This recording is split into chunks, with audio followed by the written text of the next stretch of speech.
Pokemon, Pokemon, Pokemon. If you watched my previous Pokemon ranking, you will know that the Pokemon Indigo League is one of my favorite seasons of television of all time. Through the many ups and downs that the early anime had, it never failed to be fun, creative, and heartwarming most times, and it will always hold a special place in my heart.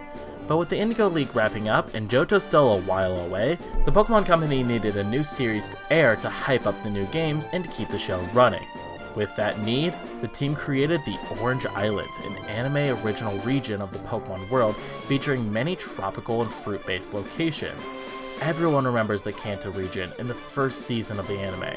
The adventures with Ash, Misty, and Brock are some of the most iconic adventures in all of early anime. But way less people remember and talk about the Orange Islands. Standout moments are remembered, but never the whole series. So today, as the summer sun starts to shine, let's take a look at the entire Orange Island season of the Pokemon anime as we rank and review every episode. And who's we, you might ask? Well, just like last time, I brought along my friend and fellow content creator It's Gabe to help me edit and review some of these episodes. You might hear his voice pop in from time to time. The ranking system is a fairly subjective 0 to 10 system, with 1 to 9 loosely translating to awful, bad, boring, not good, nothing, not good, not bad, just literally nothing, okay, good, great, and fantastic, with a 0 being an episode that is harmful to viewers and 10 being a perfect episode. Time cards are in the description in case you want to jump to a specific episode, but enough preamble, let's jump right into Episode 81, Pallet Party Panic. Pallet Town celebrates Ash and crew coming home after the Indigo League.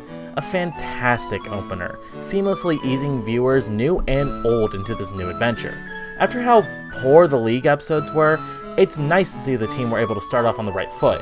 The first act is very funny, with so many great jokes and animation while the members of Pallet Town celebrate Ash's top 16 at the Indigo Plateau. Misty and Brock holding back Ash from sending out Charizard, and all the little bits with the spicy food had me cracking up every time they came up. The fight with Charizard and Team Rocket was amazingly animated and had some great scenes, specifically Charizard swiping the bombs back at Team Rocket. I think it's also very in character that Charizard doesn't go after Team Rocket until he's personally affected. Act 2 is a little slower, setting up the adventure for the season and the main driving force to get Ash and Co to the Orange Archipelago, the mysterious Pokeball. Act 3 is a fight with Spearow, now Fearow, that Ash hit in the first episode. Something this episode does really well is referencing the beginning of Ash's first journey, while also still moving forward and showing that Ash has grown since last time he set off.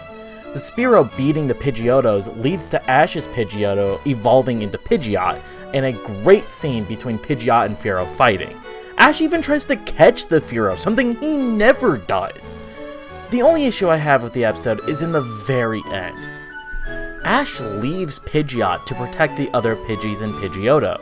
It sucks how we just got to meet this amazing addition to Ash's team, and Pidgeot leaves Ash to rarely be seen again. Pidgeot would have made such a great addition to Ash's team, and not being able to see it in action for more than 5 minutes sucks.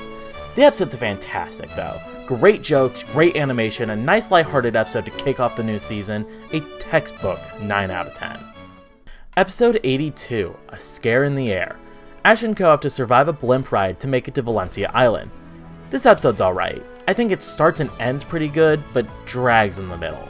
The gang winning a free blimp ride is a good setup, and Giovanni tasking Team Rocket to fly it creates good conflict, even if it's a little weird how his plan is to basically want them to die and cash out on insurance money. The episode begins to meander around in the middle, with some of my favorite parts being Team Rocket figuring out that no one has been flying the blimp.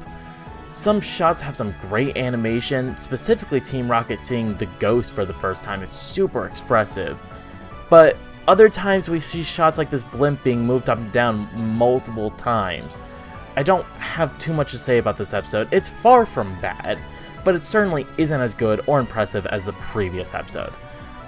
I'm leaning closer to a 7 out of 10 than a 6 out of 10, as there was still a lot of good jokes in the episode, and fun scenes that made it a worthwhile watch, even if it doesn't do anything super impressive. Episode 83, Pokeball Peril. Ash and Co meet Professor Ivy, and Brock learns a lot about the Pokemon on this island. This episode answers one of the hardest questions any show has to face. How do you write off one of the most beloved characters? And Pokeball Peril is a prime example of how to do that perfectly. The episode at its core is a dissection of Brock's character and who he is and what he loves. He is a Pokemon researcher who loves Pokemon. The gang meet up with Professor Ivy. I wish she trained me. The majority of the episode is dedicated to Brock and Ivy's relationship. The episode shows how much of a perfect parallel they are for each other, while also showing what makes them unique. Ivy is incredibly smart and knowledgeable about Pokemon biology, whereas Brock knows what a Pokemon likes and how to interact with Pokemon. Brock also has a really good found family aspect in this episode that we haven't seen since his introduction episode.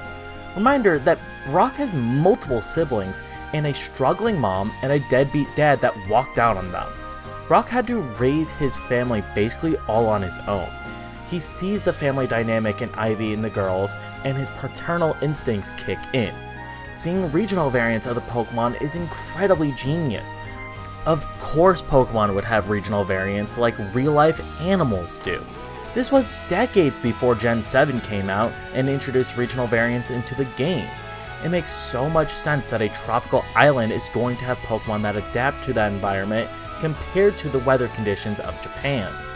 The Professor's Scooby-Doo looking triplets are very funny and some of my favorite one-off characters in the series. In general, this episode is very funny and has some of my favorite jokes in the series. An underrated one is Ash's facial reaction to Ivy and Oak's call. This episode is very plot relevant as it's not only the one where Brock leaves, but it introduces the GS Ball, a very non-subtle nod to Gold and Silver, which we're releasing soon. The animation is beautiful. I love that gorgeous shot of Gyarados on the sunset. The Pokemon Center is a lovely native tropical design. The character and interactions are on point this episode. Everything is just perfect. The last 5 minutes, while feeling a little disjointed from the rest of the episode, are still very entertaining. A brief Team Rocket fight, more like a conversation, with funny dialogue and still relating to the overall plot of the episode, with Jessie acknowledging Brock's absence. I can't believe I'm saying this about the third episode, but Pokeball Peril is a 10 out of 10. Perfect character writing, perfect animation, perfect humor, perfect plot, everything works perfectly. Also, now that I've seen Breaking Bad, a sentence like Jessie acknowledging Brock's absence has an entirely different meaning to me now. Episode 84, The Lost Lapras. The gang help a beat-up Lapras who is separated from its school. I'm very split on this episode. On one hand, it features some very funny jokes and a pretty standard but good plotline of Ash helping out a lost or hurt Pokemon. But on the other hand, it is very poorly paced and has a lot of filler in it. Let's start with the positives as they're way easier to describe. The episode has some pretty great jokes. Tracy, who I'll talk about more in a bit, stopping the match to critique the Thugs Pokemon is pretty great, and the way they just stand there utterly confused is such a top tier joke. Also, I love episodes of Ash and the gang helping out a lost or hurt Pokemon. It's episodes like this that remind the audience how much the gang love Pokemon and will do anything for them. The bond that Ash and Lapras create, while not fully fleshed out yet, is a cute one and is lovely to see Lapras become a central part of the Orange Islands. This is also the introduction to the Orange League, the main goal for the season. However, there is a lot holding this episode back. While I do love Tracy and I think he is overhated, his introduction doesn't help his case at all. He's introduced poorly. His first scene, like I said, is funny, but it doesn't make him very likable. His need to stop everything that's going on to sketch out the Pokemon he sees is a bad sign of things to come, especially since he's effectively Brock's replacement. He also gets really annoying about wanting to meet Professor Oak and self-invites himself to join Ash and Misty. It's a really lame way to have him join the crew and makes his character feel very self-centered. The episode is paced so poorly. The episode builds up the touristy stuff for that to ultimately go nowhere. The thugs at the beginning are never brought back. The Team Rocket chase is a bit too long for my liking, and the scenes with Ash trying to befriend Lapras is way too short. I've been ignoring it up until now, but dear God, I am sick of Jigglypuff. This is now the third episode in a row to feature Jigglypuff, and it kills the pacing every time. The first episode she sang in had plot relevance, as it's what caused the blimps to go out of control. The previous episode was sort of a cop-out ending, but it still allowed them to crash onto this new island. Here, it is used as nothing but a time waster, and it kills the pacing of the scene. All of a sudden, Jigglypuff is here, and there goes 2 minutes of the episode. It is a running gag that is getting so tiring to constantly see pop up. I've struggled with my rating for this episode, as it isn't unwatchably bad, like I said. It has some good jokes and a solid plot, but when my thoughts are all written down, I have a lot more negatives about this episode than I do positives. This is an episode I don't see myself returning to on its own. Also, I don't know where else to put this, so I left it for the end. There's a great moment of very weird dubbing when Misty is explaining the Orange League to Ash. Ash just completely cuts her off. It's kinda great, actually. Those 3 guys on the beach said something about battling the Orange Crew too. 4 out of 10. Episode 85, Fit to be Tied. Ash challenges the first gym leader of the Orange League. Just like with the Indigo League, we're already at our first gym battle. And what a unique one too. In the Orange League, the gym battles are competition to see if the Pokemon and the trainers can work together to win various challenges. This episode features a shooting contest between Squirtle and Seadra, and a race between Blastoise and Lapras. This episode's great. Both events are super fun to watch, and I don't mind the lack of battles here when it's supplemented with creative and equally well animated events. That race especially is a great third act to focus on, as it has so many fun moments and creative uses of Pokemon abilities.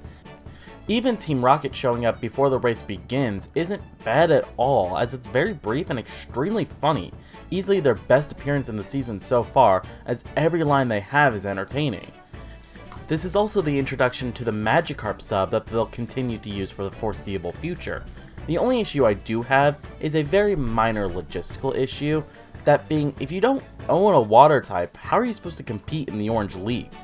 I'll talk about this a bit more during each gym battle, but the Orange League being so different from the rest of the Pokemon leagues leads the audience to ask how they could even compete if they don't fit all their requirements. Something I love about the Pokemon video games is that any team of any Pokemon can win. Sure, type coverage makes things easier, but if you like only grass Pokemon, you could have a team of just grass Pokemon. However, in the Orange Leagues, if you like grass Pokemon only, you're out of luck. You can't compete. It's a logistical issue for sure, it doesn't bring down the episode itself, but it's something I kept in mind during all the gym episodes. Either way, this episode's fantastic and deserves a solid 9 out of 10. Episode 86, Pikachu Revolts. Ash and Co. enter an industrial island where the Pokemon are revolting against their trainers. Yet another perfect episode so quickly after the last. The episode contains everything I love in this show. The animation is amazing. So many expressive shots, well done movement, amazing fights, and great editing on the sequences. This is visually my favorite episode of the whole series so far. The plot is perfect. The crew make it to an island where all the Pokemon are rebelling against their trainers, including Pikachu and Togepi. It's quickly shown to be the work of Butch and Cassidy, the other Team Rocket duo who set up the breeding center scam last season. Those two are a joy to watch. Their dynamic with Jessie and James are a great contrast. Watching Pikachu and Meowth revolt is almost a little frightening. The inverted colors, watching their demeanor completely change. Seeing them turn on people who they would never leave shows you instantly that something is majorly wrong. Even when we first get into the island, we see Pokemon attacking their trainers. This episode has Team Rocket and the Twerps teaming up, which is one of my favorite tropes the show does. Ash and Co. are able to recognize that Jessie and James are being sincere about their Pokemon going missing, and that Jessie and James agree to help after seeing Ash break down about Pikachu going missing. The fight to set the Pokemon free is animated so well and has some emotional highlights. Ash puts full faith into Pikachu despite being hypnotized by Drowsy. Speaking of which, the Drowsy and the way it's used reminds me a lot of Hypno's Nap Time, but executed way better. I love the fact that a Ghost type Pokemon isn't affected, as Ghost types are strong against Psychic types. It's a great attention to detail. After the Pokemon are freed from Drowsy's hypnosis, we're treated to another battle between Ash and Team Rocket versus Drowsy, where Togepi learns Metronome in one of the graded edited sequences I've seen in the show. Playing a short clip does not do it justice, it needs to be seen in full. If it sounds like I'm gushing without structure to it, it's because I am.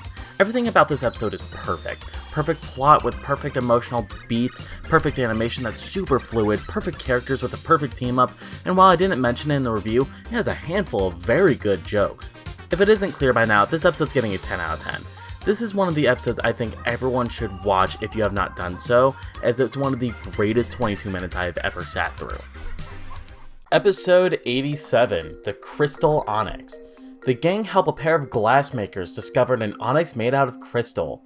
For being such an iconic episode, I really don't have much to say. The plot is very standard for having such a cool central piece. The animation is passable, the new characters are nothing special at all. This episode just goes through the motions. I liked a few things, but they're all very minor things. The neighboring shopkeeper is really funny for how much of an asshole he is to this little girl, but I definitely think that's unintentionally funny. Jesse had a funny fourth wall breaking line. This shot's kinda cool. There's nothing here. For being such an iconic episode, I'm sad to say it doesn't do anything better than a 5 out of 10. It's passing, but just barely. But I'm not the only one who has thoughts on this episode. Let's hear what It's Gabe has to say on this classic episode. When I was approached by my good friend Emolga to contribute a full segment or two to his next Pokemon video, I was elated. I wanted to do an iconic Orange Islands episode, and since he said I couldn't do the Drake fight, which is fair, I chose the next best thing. That's right, I'm reviewing Crystal Onix. Ash and Co stumble upon a message in a bottle that is literally just someone desperately trying to get information about a Crystal Onix for her brother. By the way, don't give out where you live just for a chance at seeing a big ol' snake you can sort of see through. If you know anything about a Pokemon called the Crystal Onix, let me know right away. And it's signed, Marissa from Sunburst. Probably not worth it. Ash and Co stumble upon the island immediately, where they find a full-grown adult yelling at a small child because her brother's glasswork is shitty. It's just, like, what? This episode's already a little bad, but I'm kind of laughing out loud like, so who am I to complain? They meet the little girl's brother, a totally whiny mess who reeks of the classic tortured artist. The episode intends for us to feel bad for this character, but he's so frustrating I kinda hate him immediately. Maybe, but not to me, and compared to Grandpa's, they're worthless. Again, however, I'm laughing. The team journey into the island in search of the Crystal Onix to serve as inspiration for the brothers' glasswork. But they're attacked by Team Rocket, who they swiftly deal with, before finally encountering the magnificent beast. The brother gets all pissy again when his Cloyster's ass gets kicked, but then the Onix beats Team Rocket, they showed up again by the way, and then the Onix is superheated by a Charmeleon, and then they have like a psychic connection on some spiritual level. I think the brother just gets inspired by seeing an Onix burn alive. The brother makes glass that isn't shit anymore, and they all live happily ever after. This is so good. Crystal Onix is one of the funniest examples of the anime taking general Pokemon concepts like battling, wild encounters, the gameplay mechanics, and just like warping them in crazy ways. Hawlucha breaking Trick Room by throwing himself at it, Wishcash swallowing a Master Ball, of course the most infamous of them all, that one time Ash brought the Wrath of Thor onto his poor little bird because he was bored. These anime moments are awesome. I love them so much. Breaking the game's rules and warping them to make an engaging, funny, or exciting story is exactly what sets the anime apart from the games. Crystal Onix tries to do this with this really cool and iconic concept, but it's kind of littered with a super basic plot, really boring side characters, and an anticlimactic conclusion. The best part of this episode is the brother, who's so annoying or whiny half the time that I kind of laugh whenever he speaks. This episode should be lower, but I kind of find it so ironically funny that I can't bring myself to totally hate it. So this iconic episode sculpts out a comfortable 5 out of 10. Episode 88, In the Pink. The gang wash up on an island full of pink Pokemon. A comfy little episode. There's nothing here that's overly amazing, but nothing here that I disliked. The beginning with the pink Rhyhorn is a good setup. It's kind of funny how Tracy sketched a black and white image of a pink Pokemon, but we can't make him a photographer because that was Todd Snap's thing. The first act has an almost Saturday morning cartoon vibe with the silly chase and Togepi's metronome ex machina that I'm afraid will become more common as the season goes on. The second act has Team Rocket fantasizing a theme park about the pink Pokemon, adding to the campy vibes, and the third act ramps up the action by having a chase with an admittedly pretty sick looking Nidoking. It's nothing special here. I was getting a little bored at times, but I think it's got nothing really holding it back. It's a simple, cozy episode, and there's nothing wrong with that. A nice 7 out of 10. Episode 89, Shell Shock. Ash and Co end up going on an exhibition to discover Pokemon fossils. The best thing this episode has going for it is its animation. The colors used in the last third are beautiful, a gorgeous red moon to contrast the blue and purple sky. The Kabuto's pure black body and its red eyes look great. Having the old man be hidden in shadows until after the first ad break is very well done. And many scenes are animated very fluidly, especially the few action scenes in this episode.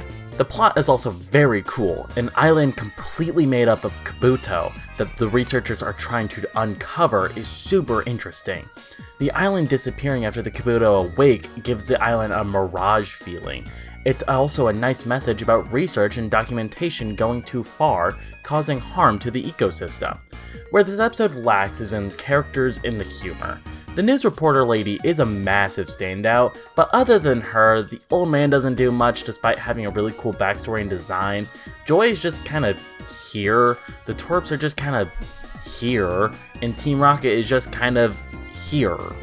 The Pokemon are the characters that stand out the most in this episode. I love seeing how Pokemon work alongside humans in the show outside of battles, and seeing Machoke be used as supply carriers and Rhyhorn being used as a drill is great to see. The episode has no real standout jokes either. The main entertainment comes from the beautiful animation. Don't take those complaints as anything too major. I overall like this episode a good amount. A solid 8 out of 10 for this one, however that animation is doing a lot of the heavy lifting.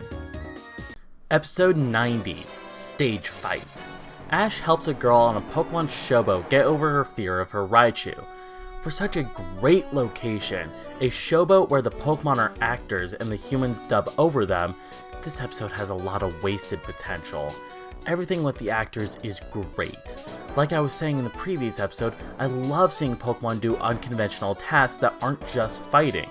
A play starring Pokemon with live dubbing? That's an amazing concept. I love how moved Meowth is thinking he found other talking Pokemon. It's a great touch. However, the majority of the episode follows Kay's fear of her partner Raichu. While a decently emotional story that has a pretty hard to watch backstory as to why she's scared, a story you think would be more common in the Pokemon world, with Raichu getting too excited, causing him to shock Kay, and her throwing him across the room, straining their relationship. However, there's only one scene of them trying to work together, a short scene at that, a scene of Ash talking to Kay, and then all of a sudden she's not scared of him when Team Rocket attacks.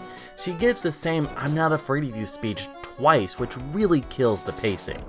The fight with Team Rocket is great. Using the stage play skills to defeat them and having Ash voice a show after the main actor's voice is damaged is a fun little end to the episode. But overall, this episode had so much potential that was wasted so much. It was still a fine enough episode. I did enjoy myself while watching it, but it's an episode that could have done so much more with its great concept. A 6 out of 10. Now, why was this episode banned? This is one of 2 episodes in the season to actually be banned. Both episodes are problematic for the same reason, their appearance of Jinx. I talked about Jinx's problematic history in the Indigo League video, and I'll talk more about how silly it is that these episodes are full on banned and not just re-edited the next time it comes up, but for now, this is one of the few episodes to be banned in America, not appearing on streaming service or the newest box set released in 2014. It's also a little silly as Jinx barely appears in the episode. It's very easy to cut around her. Episode 91, Bye Bye Psyduck. Misty thinks her Psyduck has evolved into a super strong Golduck. This episode has an amazing Act 1 and Act 3, with an Act 2 that kinda drags. The cold open has one of the funniest unintentional cuts in any episode.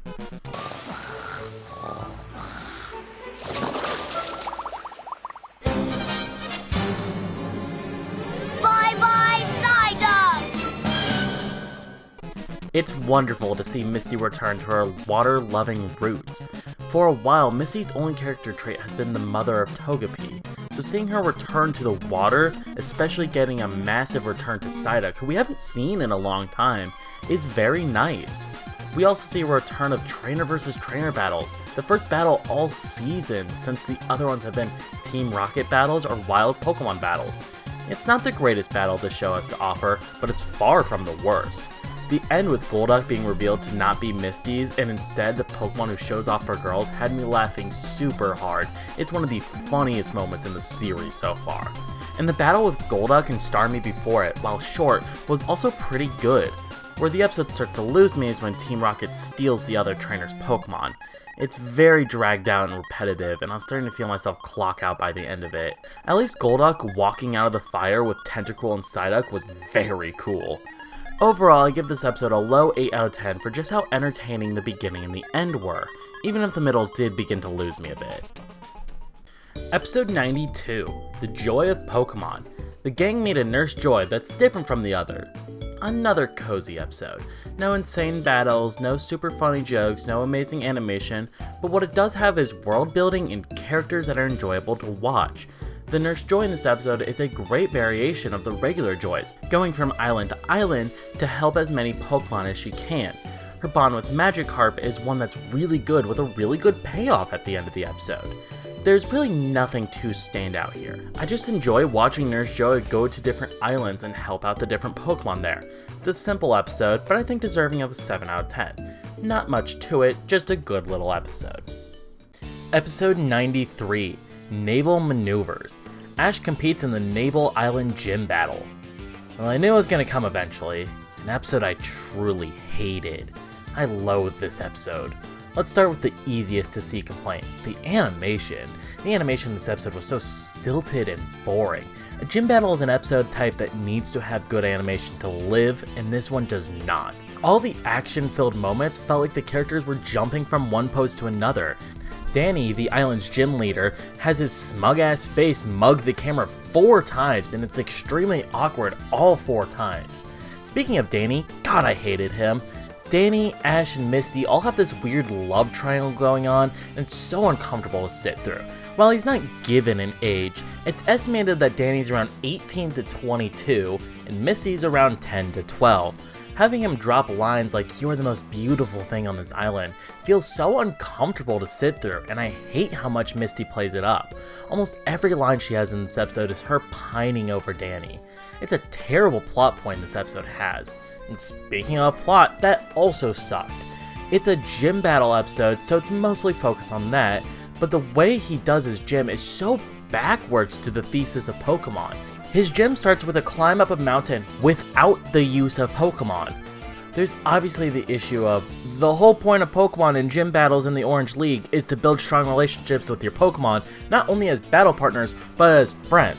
A mountain climb with Pokemon would still be a little egregious, but it at least fits the ethos of the Pokemon franchise.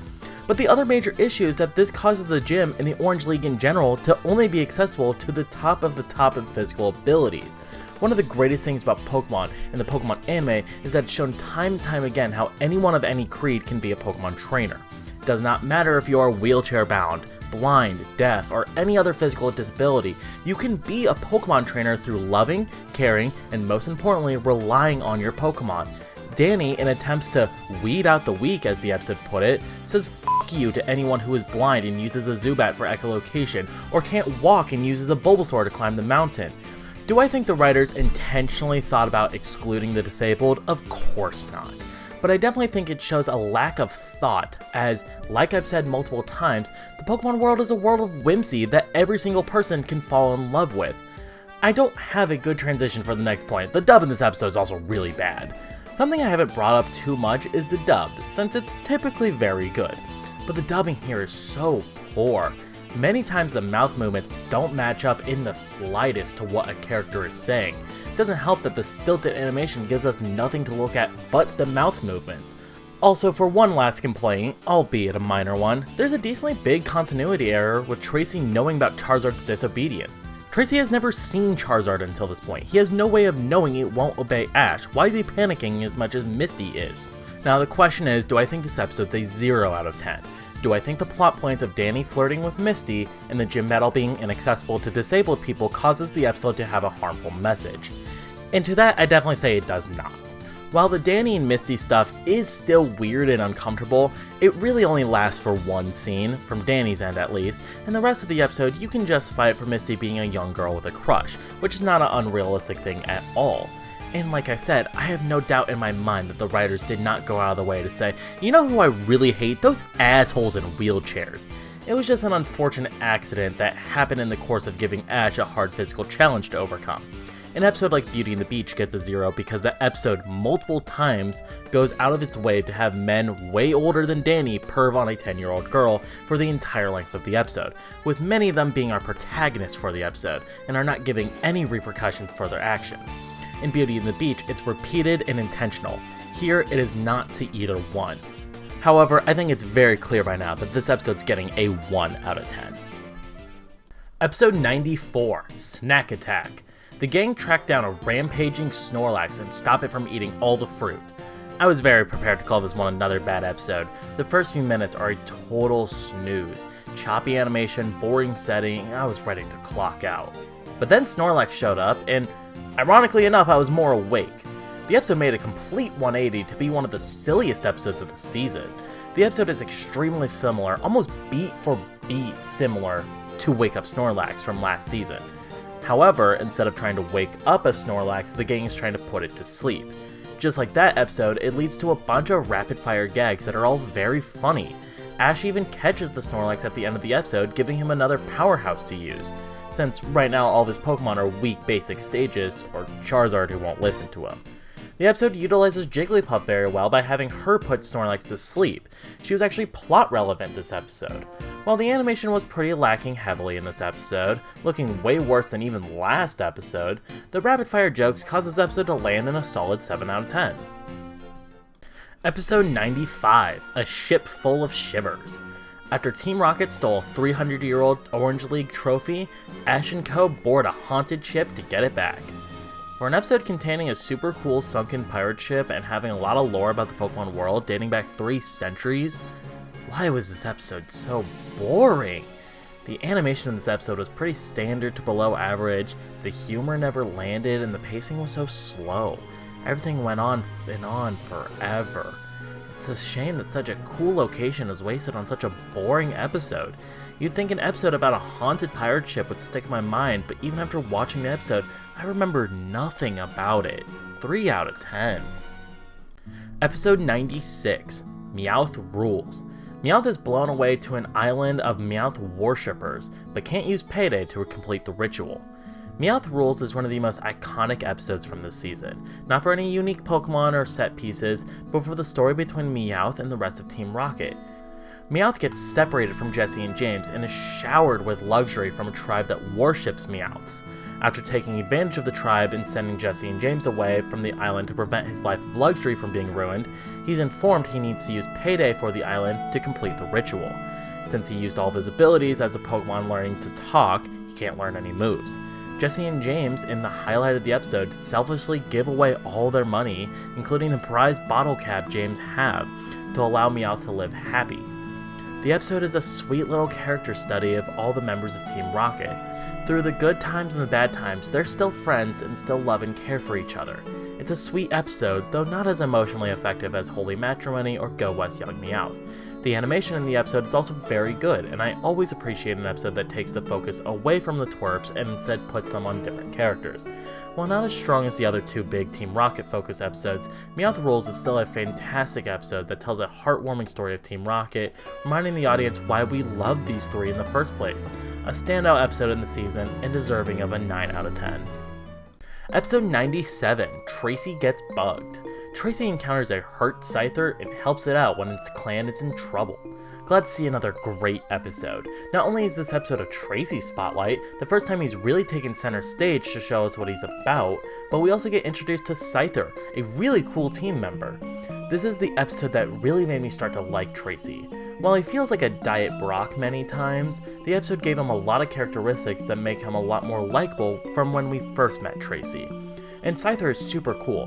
His design is subtly made to be a bit older than the rest of the Scythers, with hairs extending off his face like an old gray mustache. After losing a battle as a leader, Scyther is kicked out from the group and left to be alone. However, when Team Rocket attacks Scyther, he doesn't think twice about going to rescue them. It's great characterization for a Pokemon that isn't even Ash's. Speaking of Team Rocket, they killed it in this episode, especially Jessie. With her hair being cut by the Scyther, she goes fully evil and becomes insane with how she plans on punishing the Scyther. It's a ton of fun to watch, especially the shot of her going from crying to laughing. James is also really funny here in how he can't conceal how cool he thinks Scyther is and starts rooting for it a couple of times. The episode has an overall good plot with good pacing, characters, and jokes. To me, a very high and very solid 8 out of 10. Episode 98, A Way Off Day Off. The gang takes a vacation on a deserted island for the day. I know this episode's about vacation, but it truly seems like the writers and animators took a vacation. This one sucked. Genuinely the biggest waste of 22 minutes in the whole series. No new set pieces, no new characters, no new plot. 20 minutes of nothing at all. Just because an episode is filler doesn't mean it has to feel like it. Many of my all-time favorite episodes are filler. Filler allows the writers to explore character dynamics or have a fun, creative set piece. The episode does neither. It heard that it's going to be a filler before a big gym battle and took that literally. A filler of absolutely nothing. An episode about the gang taking a vacation has really good potential.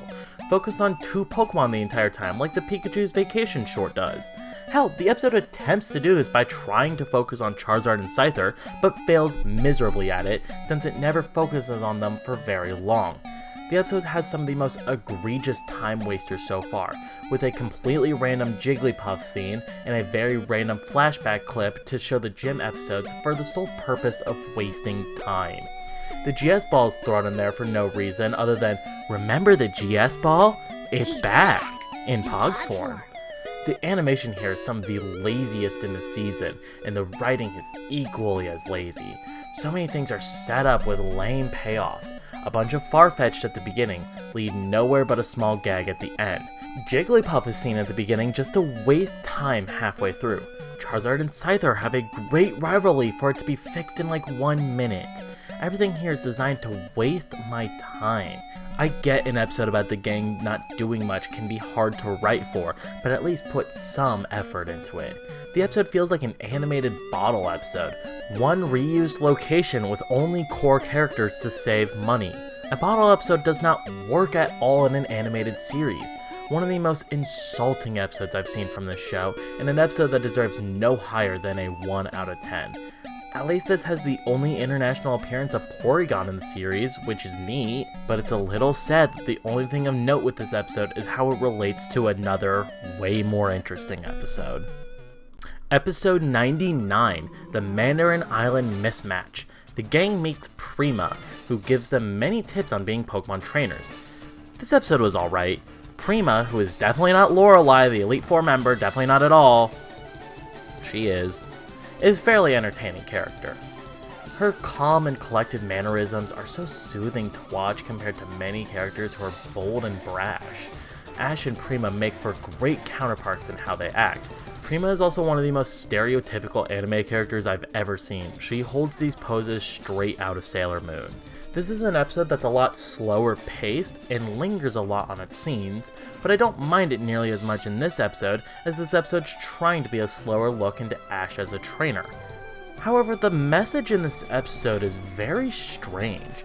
The episode gives the message that Ash needs to be friends with his Pokemon in order to be a strong trainer. Ash is many things, but unfriendly towards his Pokemon is far from one of them. Ash puts all of his faith into his Pokemon to a fault at times. It's a very strange message to give in this episode, as, while it fits to the ethos of Pokemon as a franchise, it's not a moral that characters need to learn. The episode was overall okay. It started to drag a bit towards the end and had a very confused message, but Prima was a very good character, and seeing how Ash and her interacted was enough fun for me to enjoy the episode. A mid 6 out of 10 is where it belongs. Also, I was convinced this episode was a gym battle for the entire run up to it, so all the comments I made previously about this episode don't really work, but I don't really feel like changing the script, so oh well. Now, why was this episode banned? This episode was banned for having Prima have her cleavage in front of the camera the whole time, causing my mom to turn it off and have it banned from my house. No, it was banned because of Jinx. And what a true shame it was banned for the very tiny appearance of Jinx in the last 3 minutes of the episode.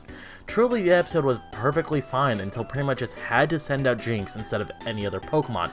I get it's to show all of Lorelei's Pokemon in the anime, but it sucks how the entire episode gets banned for something that happened at the very tail end. Like I said in Stage Fight, while the episodes aren't super great, it's a shame that the episodes aren't just re-edited to either remove Jinx entirely or to fix her skin color. Removing the episode entirely sucks. At least this isn't a Safari Zone issue where it's plot relevant stuff is locked behind a banned episode, but if this was a gym battle like I thought it was, I would be singing a whole different tune right now. But it's a shame how one oversight in a Pokemon design can cause a snowball effect that bans 4 episodes. Episode 100. Wherefore art thou, Pokemon? The gang help a pair of Nidorans in love to be together, despite their trainers not allowing it. I typically dislike Shakespeare stories and shows. It's a very common trope and one that doesn't really work well for me at all. This episode, being a very clear Romeo and Juliet parody, thankfully worked out by being very funny. The comedy in these episodes is the main thing that it has going for it. Almost every joke lands. Don't you know that love is the most important thing in the whole world? Not more important than catching Pokemon. You are such a big baby! I am not a big baby, am I, Pikachu? Pika pika? I was laughing pretty hard most of the way through the episode. Outside of the comedy, this episode also features one of the most unique and well thought out Team Rocket stunts. Team Rocket attempt to take the Nidoran at first by promising them their favorite things, each other. It's a shame that they like their trainers too much to leave them, because it would be a very good and very smart scheme if it worked out. While I don't have too much to say, as it's really hard to elaborate on something being funny outside of saying it's funny, this episode deserves a solid 9 out of 10. Hopefully this quality sticks and we don't see another immediate drop in quality. Here's Pikachu eating a berry. Episode 101. Get along, little Pokemon. Ash and Co help Ethan, a Magnemite Wrangler, deliver Magnemite into a town without electricity. Where the previous episode was a good showcase for how humor can bring an episode really high in my books, this episode was a fantastic showcase on how a unique setting and good plot and pacing can make an episode super enjoyable. This episode's amazing. After a whole season of oceans, islands, and towns, getting an episode in a desert is a massive breath of fresh air, and I typically hate desert settings in media. Ethan is a super cool one-off. A Magnemite Wrangler who collects electricities from storms to bring into towns is a super cool and Pokemon World specific career path. Take a Storm Chaser and combine it with a cowboy and someone who can wrangle the storms. His character is a major highlight here. Team Rocket also have a great appearance that feel important to the episode. During their first encounter, Ethan breaks his arm, causing him to be unable to take the Magnemite into town himself, causing Ash to have to do it. That, plus the Pokemon Center losing power, causing potential deaths of many Pokemon, this episode has some great stakes and a sense of urgency not seen since the Bridge Bike Gang. Speaking of callbacks, it's great to see the dynamic that the Magnemite and the Pikachu have from Sparks Fly for Magnemite is still here, with them crowding around Pikachu when they first meet him. The pacing is really well done. All the action scenes go on for really long to sell the idea that these are distractions eating away at the precious time the town has left. The beginning of the episode takes its scenes slower, allowing the characters and the audience to learn about this unique aspect of the world. The only minor issue I have is with the animation. The still shots are really pretty, especially the storm in the beginning and the nightfall at the end, but a lot of the shots in the middle are very stilted and linger on a bit too long for my liking. But mediocre animation does not tank this amazing plot, a very high 9 out of 10. Episode 102, The Mystery Menace. After a failed Team Rocket trap leaves the gang trapped in a sewer, they discover a mysterious monster the mayor is covering up. This episode is just so boring. I like the concept of a political cover-up in the Pokemon world, and the mayor is so cartoonishly evil that it's fun to watch, but just nothing left an impression on me, except for how we finally get to see Ash use Muck again, and it's always great to see him in the mix. The sewers isn't a new location either, as it's a place the gang enter a weirdly high number of times. The characters are just kind of okay, with the standout surprisingly enough being Ash, with Veronica Taylor killing it in the first act with some amazing line reads, and the animation is just below average. That's really the best way to describe this episode, is below average. Nothing here is all that offensive. I could see someone enjoying this episode well enough, as it has an interesting plot with a fine enough character of the week. But for me, it just did nothing. I think it's also a little funny how over the top the mayor is meant to be seen with the actions he's doing. In the year of our Lord 2025, well, not to be super political, but these actions aren't that over the top anymore. 4 out of 10. Episode 103, Misty meets her match. As Ash battles for his 3rd gym badge, the gym leader tries to win Misty's love. This episode has me split, because I really loved the first half and really did not like the second half. Let's start with positives like I typically do. Rudy is a much better gym leader than Danny. Rudy, like Danny, immediately starts flirting with Misty when they arrive. However, I have no problems with it, as Rudy is around Misty's age, and Misty isn't immediately head over heels for him. The main crux of the episode, other than the gym badge, is the will they won't they between Misty and Rudy, and it's done shockingly well. You already know it's not going to happen since Misty is a main character, but it still creates some effective moments. It's a little awkward watching him shower her with flowers and have her dance with him twice in the episode, but the awkwardness is part of the episode, and it's used as a way of showing that Misty doesn't really want to stay here with him. The boat target test is definitely the highlight of the episode, as it has some really good jokes. Some standouts being the Team Rocket joke, who are generally really good in this episode, never interfering with the main plot, and the joke of Ash accidentally grabbing Charizard's Pokeball and saying how he goofed. It's some great stuff here. The animation, especially in the second half, took a massive downturn. The gym features a standard Pokemon battle, great to finally see, and it's a great concept of having all types match each other so no trainer has an advantage. However, the fights are all kinda lame, with very few attacks being fired off, a case of sleep equals KO, which I hate, and some very stilted animation. It's like the team blew their budget in the first act and didn't have the funds to finish the episode with the same quality. The end with Misty finally speaking up against Rudy and Squirtle using Hydro Pump is a great moment, but I don't think it's amazing or anything. During the match, Misty has a flashback to minutes ago, which is such a pace breaker. I'm split on this episode, as the first half is very good, but the episode just doesn't stick the landing.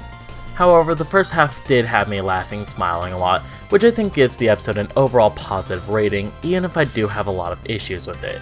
I'll give it a low 6 out of 10, but it's close to being a 4. But I'm not the only one who reviewed this episode. Give it up to Gabe to explain his thoughts on the episode as well. The gym challenge. Early anime has some serious issues with just giving us like a good gym battle or good league battles. So, how does this Orange Island episode stack up to the rest of them? Well, a child nearly drowns in the first 10 seconds.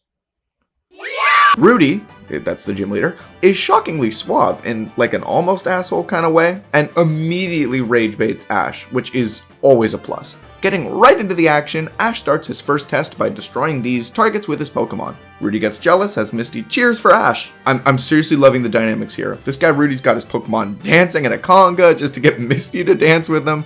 That's how he trains, I guess. It's pretty silly, but you gotta respect the hustle. But eventually the gym fight does start. It's a 3-set of one-on-one battles, where Rudy uses the Pokemon type that Ash is using. It's a cool gimmick, like copying the opponent. The better gimmick is that his Pokemon just start shamoving on the battlefield, dodging all of Ash's attacks. Only with Misty's encouragement can Ash and Squirtle use the signature power of just doing super unorthodox shit to clutch a win. Rudy actually offers a place on the island permanently for Misty, but obviously she doesn't stay with that bum. She continues traveling with this dork instead.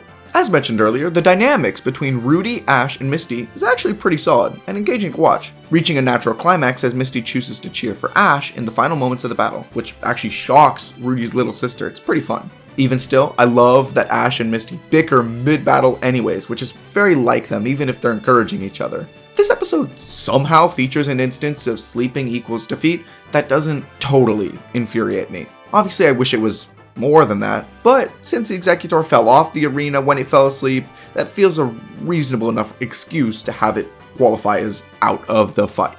So that makes sense to me. The other two battles were definitely better than Bulbasaur's, with Squirtle's being the highlight, learning Hydro Pump and using it in a spinning motion to win against Starmie. Squirtle doesn't get a whole lot of time to shine, especially compared to Bulbasaur and especially compared to Charizard.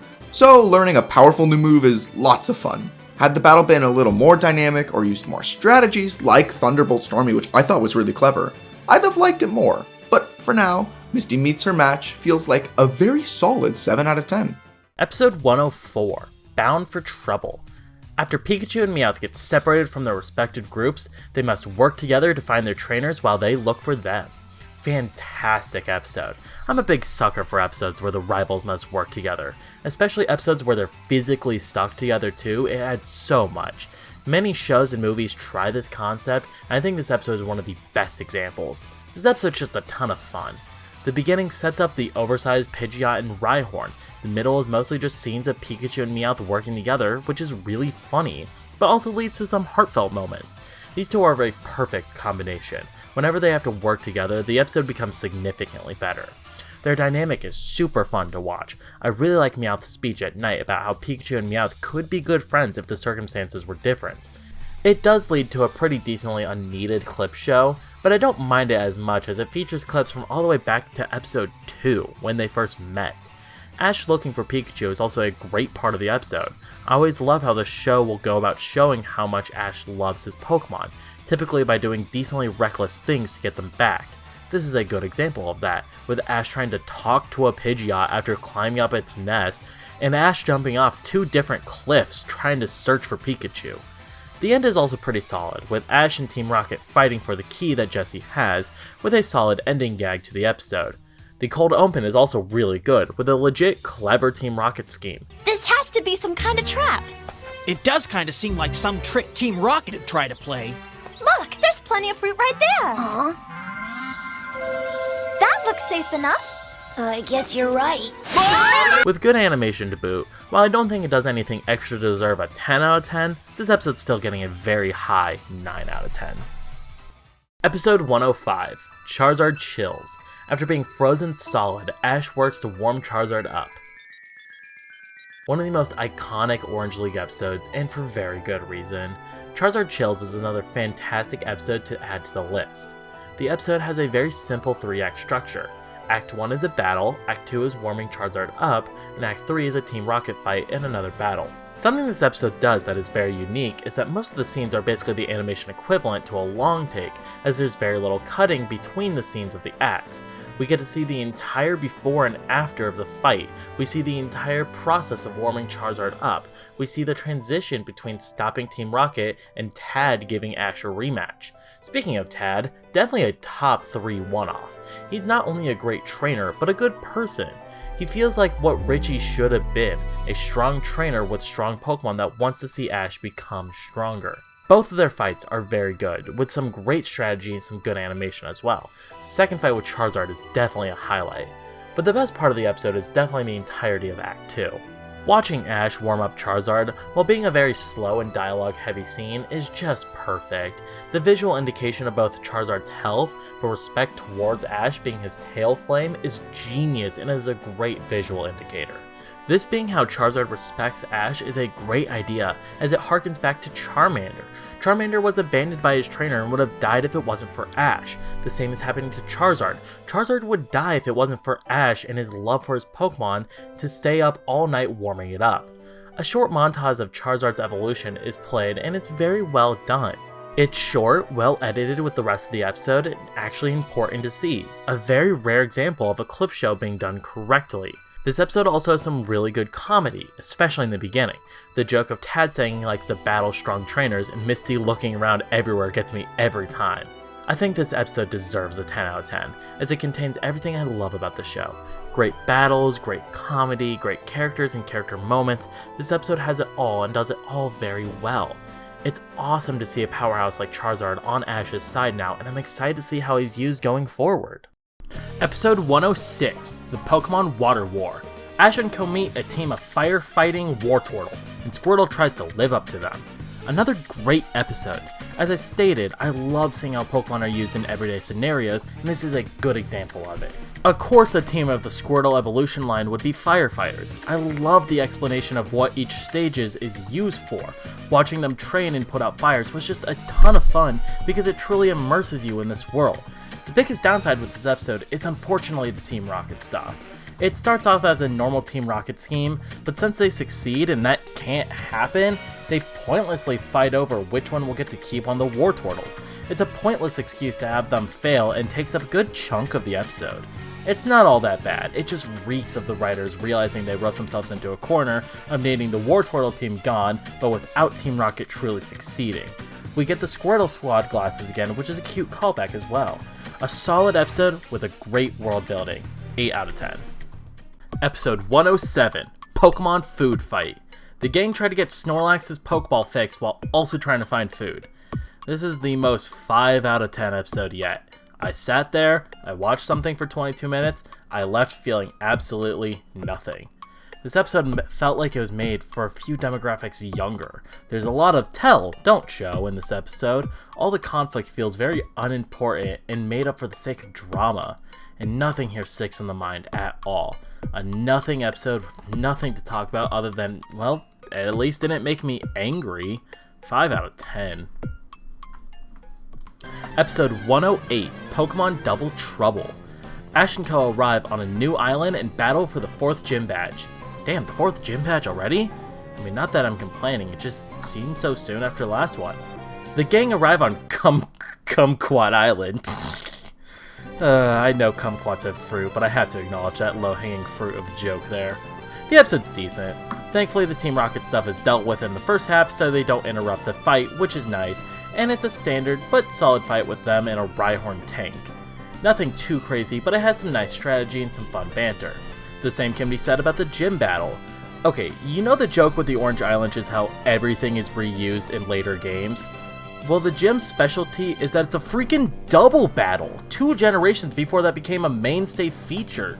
It's operated in the same way of Tate and Liza's gym in Hoenn, 2 Pokemon at the exact same time. The fight is pretty solid, with 2 major hiccups. First, Ash uses Charizard and Pikachu. Fine enough picks, but they weirdly don't get along and refuse to work together at the beginning. Charizard I understand. Show off that, while he may listen to Ash now, he's still pretty rebellious and doesn't like working with others. However, Pikachu should not be antagonistic towards Charizard. Hell, he helped him warm up 3 episodes ago. It's pretty bad characterization for the sake of having tension. Also, the animation in the episode is pretty stiff. The fight is overall pretty good, but with looser and better animation, it could have been way better. However, for a gym battle with some good pacing and good fights, I think it's worthy of a 7 out of 10.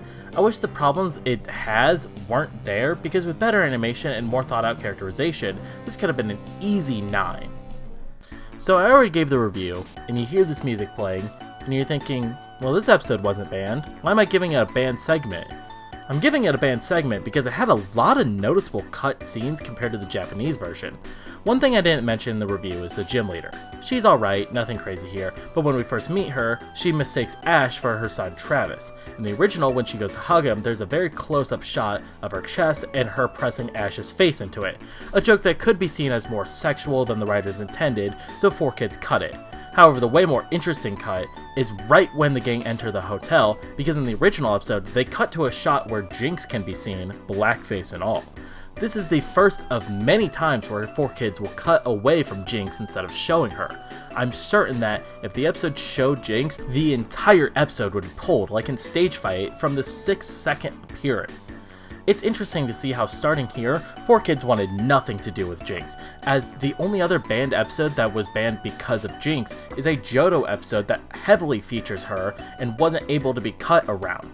The episode never received an English dub because 4Kids was done using Jinx until the redesign hit the anime in 2005.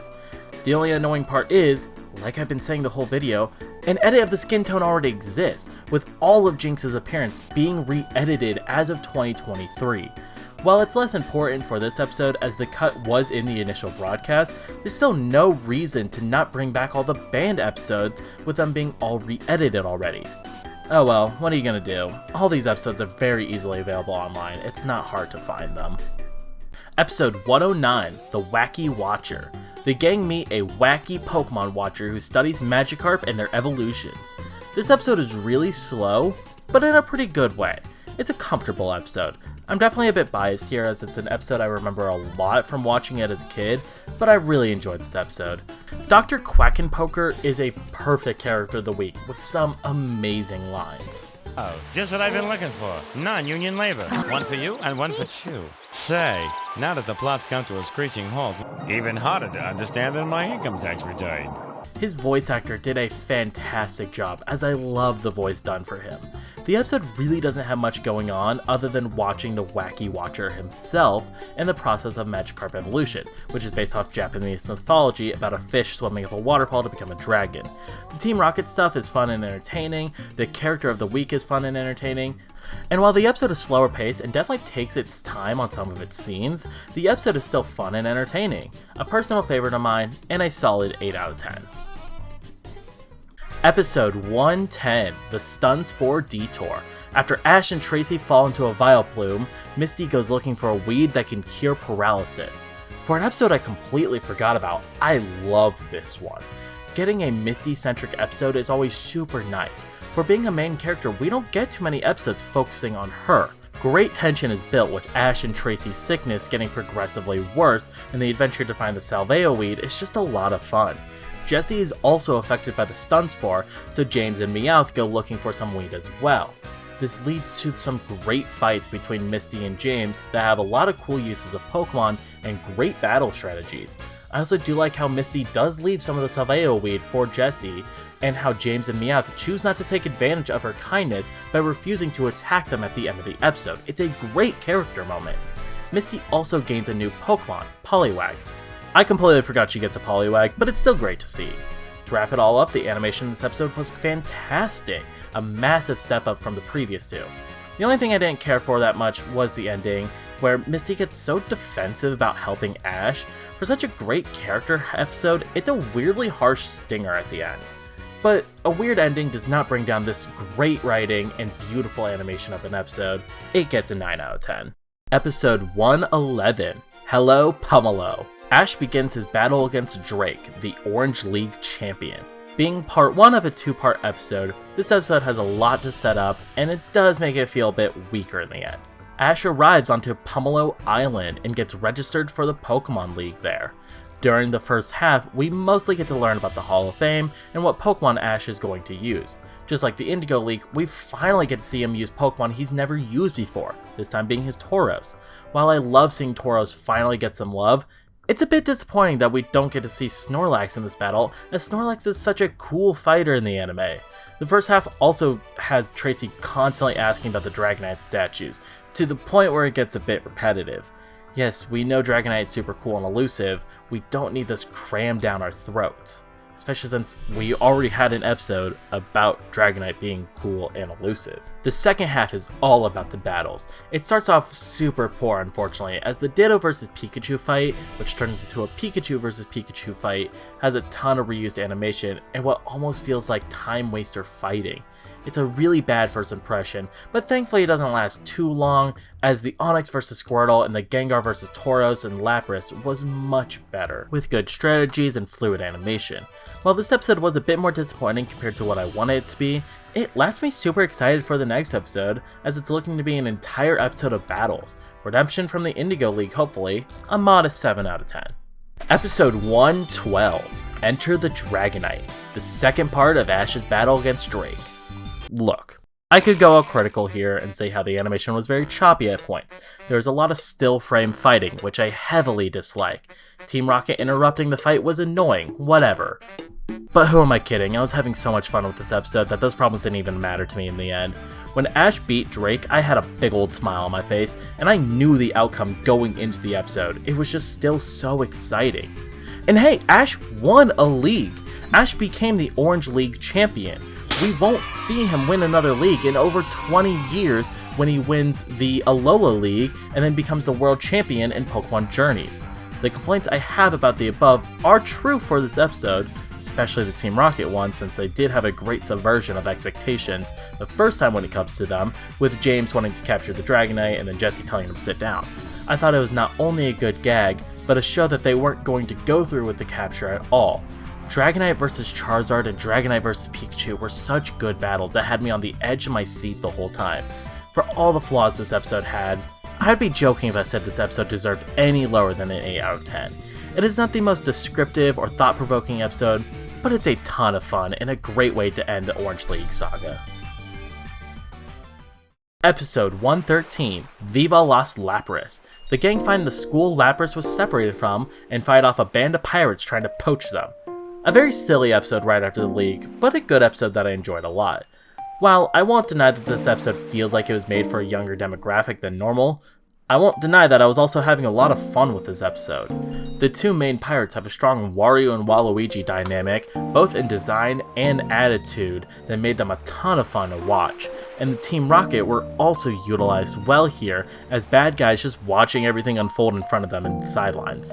It's nice to see that we do reunite Lapras with their family since that was the plan stated in Lapras' introduction. It's a natural conclusion for Lapras as the gang no longer need transportation around the island, and Lapras' goodbye was very sweet. I could feel myself starting to tear up a bit since Lapras is one of Ash's best Pokemon that was sadly very underutilized. And then it hits you with the second clip show of the episode and it broke all emotion built up. Yeah, the episode's biggest flaw is the over-reliance on clip shows to fill time, as there's one giving a brief rundown of Lapras' introduction that was unneeded, and one of Lapras' best moments, which would be kinda nice if it wasn't for the fact that most of the time Lapras wasn't used besides transportation. Hell, one of the clips is just them eating seaweed because there's very few clips of them. The clip shows don't bring the episode down too much, but it definitely felt a little lazy. But I did have a good time with the episode, and it did hit some emotion in me. I'd say that's a 7 out of 10. Episode 114, The Underground Roundup. Ash and Co enter in an abandoned town overran by electrodes. This was just kinda eh. Nothing here really stuck with me. Poncho, winner of the most on-the-nose Pokemon name, was just kinda okay. I loved his voice, but the actual character was just kinda whatever. The plot felt very stationary, with a large chunk of the episode being everyone just watching Team Rocket take electrodes since they were given permission from the mayor. It's boring to watch the villains do villain stuff without the heroes trying to stop them, as it creates zero stakes. It eventually becomes, okay, we're running out of time, let's do something despite nothing changing and we still don't have the legal right to do anything. The standout character in this episode was Togepi, shockingly enough. Togepi developed a great connection with his Voltorb, and it's a very cute scene where it has to leave the Voltorb behind and Togepi becomes upset about it. It's a nice little moment that we rarely get from Togepi. The episode isn't all that bad, but it really wasn't all that enjoyable either. I'll be generous and give it a 4 out of 10 because of that great moment with Togepi and Poncho's really cool voice, but even then, that's me being very generous about this rating. Episode 115, A Tense Situation. Ash and Co made it back to Pallet Town, where they meet up with Professor Oak and get ambushed by Team Rocket. Every episode that takes place in Pallet Town is fantastic, and this is another one to add to the list. The episode sees the return of two major characters, Brock and Gary. Brock's return is the main highlight here. He has a running joke throughout the whole episode about his trauma whenever someone mentions Professor Ivy, and it cracks me up every single time. It gets funnier with each repetition of it. And while Brock doesn't do much else in the episode besides that joke, just having him back and how much fun this bit is makes me happy to see him back. And Gary was an excellent surprise return. At the very end of the episode, he shows up to stop Team Rocket, and the episode ends with Ash and Gary challenging each other to a battle. Even from this slight appearance, you can tell how Gary is changing since the Indigo League. His entourage is gone, he gives credit to his Pokemon and not himself. He's more charismatic while also still being a bit full of himself. It's a great evolution of his character that I'm sure we'll see more of in the next episode. The episode also gave a weird focus to Jigglypuff for some reason. The cold open ends on her and a few shots of her showing up in places were added, but she never did anything. It's weird how much focus the episode put on a character who didn't do anything. Tracy also gets a little annoying this episode, but I'll let it slide as its outburst does lead to a pretty good joke.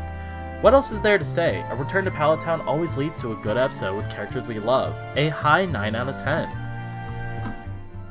Episode 116, The Rivalry Revival. Ash prepares for his next adventure in the Johto League. The end of the season is typically the setup for next season, and that's what this episode is. But don't take that as a bad thing. This episode still features a lot of great things. Ash and Gary's battle was great, albeit a bit short, and that's kinda all Gary did in this episode. He has a little bit at the very end of the episode, but his big return was kinda just set up for it to be nothing in the end. Also, learning about the Johto League was nice setup, even if it felt a little advertisey with the wording used. And like I said for the last episode, just being back home in Pallet Town is always very nice. The Ivy joke was continued here and was still very funny, especially with a very clever line from Jessie, who says they're live, L-I-V-E, with IV sounding like Ivy, causing Brock to react. It's extremely clever and a fantastic dubbing job.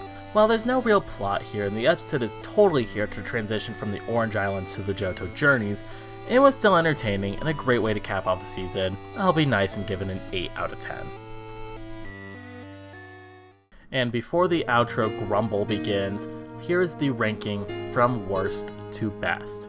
Starting with the worst, we have Naval Maneuvers, A Way Off Day Off, A Ship Full of Shivers, The Underground Roundup, The Lost Lapras, The Mysterious Menace, Pokemon Food Fight, The Crystal Onix, Misty Meets Her Match, Stage Fight, The Mandarin Island Mismatch, A Scare in the Air, Snack Attack, In the Pink, Pokemon Double Trouble, Hello Pumelo, The Joy of Pokemon, Viva Las Lapras, Bye Bye Psyduck, The Pokemon Water War, The Rivalry Revival, Shell Shocked, Tracy Gets Bugged, The Wacky Watcher, Enter the Dragonite, Fit to be Tied, Pallet Party Panic, Wherefore Art Thou Pokemon, Meowth Rules, Get Along Little Pokemon, The Stun Spore Detour, Bound for Trouble, A Tent Situation, Charizard Chills, Pokeball Peril, Pikachu Revolts.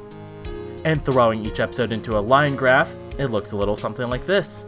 The season starts off super strong, 2 10s in the first 10 episodes.